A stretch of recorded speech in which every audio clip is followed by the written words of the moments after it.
perhaps miraculous news. Word that people are alive and emerging from the Mariupol theater that was hit and more or less flattened by a Russian strike. This theater was being used as a bomb shelter, and there was concern that perhaps hundreds of people were trapped inside. Now, before the bombing, you can see the satellite image we've been showing you.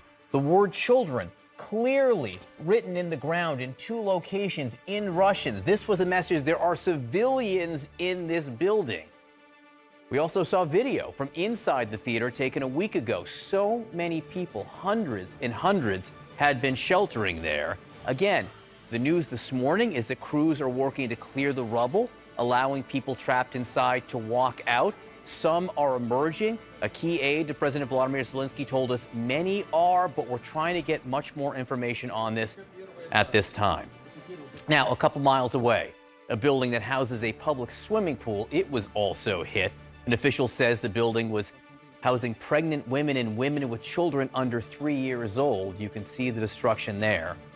And just hours before a curfew in the Ukrainian capital of Kyiv was set to expire, a new attack on a residential building there. At least one person killed when part of a downed missile hit the building. Now, despite all this evidence that everyone can see with their own eyes, Russia denies that they're targeting civilians. Kyiv's mayor is having none of it. They killed children, women, civilians. For what reason? Putin says he's only targeting military targets. Bullshit. Sorry. Where is military target? This building is military target. President Biden, with his strongest condemnation yet of Vladimir Putin, for the first time calling him a war criminal for his attacks on Ukrainian civilians. Putin responding to that charge just moments ago, but some examples here.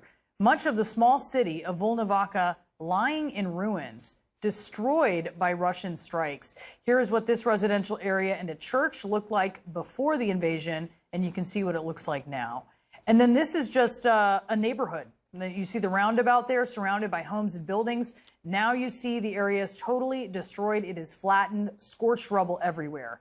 A senior advisor to President Zelensky claims Ukrainian forces are beginning to counterstrike against the Russians. This is some new video that shows blown-up Russian military vehicles at the Kherson airport.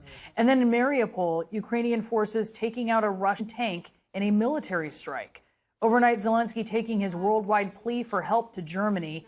In a virtual address, he invoked the Holocaust, and he called on the German chancellor to destroy a wall that is separating Europe.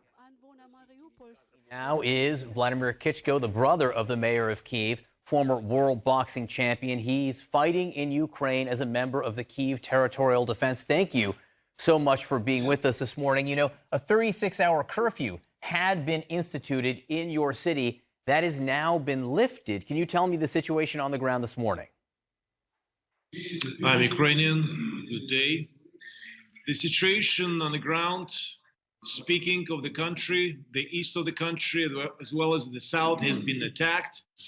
As you know already, that the targets are civilians, and this has been repeated multiple times. That such cities, Bucha, Gostomel, Fastiv, that are satellite cities of the capital of Ukraine, city of Kyiv, they've been destroyed. 90% of Mariupol is bombarded and destroyed.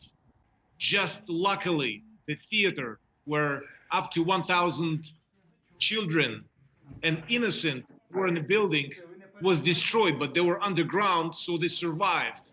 That was luck. But the targets of the Russian army are civilians. This is genocide of Ukrainian population. Those rockets and bullets are flying into and destroying not just the infrastructure of the country, but killing the innocent. And that's the matter of fact. Kyiv is still standing strong. The Russian army is trying to circle the city. They're having no success. We're standing strong. Our will is strong. And I'm proud of our women and men that stand together against this Russian war and aggression. We can see right here the Russian forces trying to encircle the city of Kyiv from all these directions, but it's largely been this situation for a few days. We have word from some Ukrainian officials that the Ukrainian forces have launched a counteroffensive against the Russians. What can you tell us about that? There is a lot of planning. I'm not a military man with office behind me, so I cannot make official statements what have been done. But eventually, Russian boots and Russian equipment need to leave our territory, our sovereignty of our country, and just leave the country. Eventually, it's going to happen. And the sooner it's going to happen, the better it is. I want to say thank you to the US government for delivering, or at least promising to deliver, and that was confirmed, delivering of the military equipment, as well as England. So this aid, this military aid, is very important for us to protect our choice to live in a free country and protect our borders and get out the Russian boots, as I said, out of our country. As part of that military aid, there is word this morning it does include some drones, these Switchblade drones that hit targets and destroy what they're aimed at when they land. What difference do you think this might make?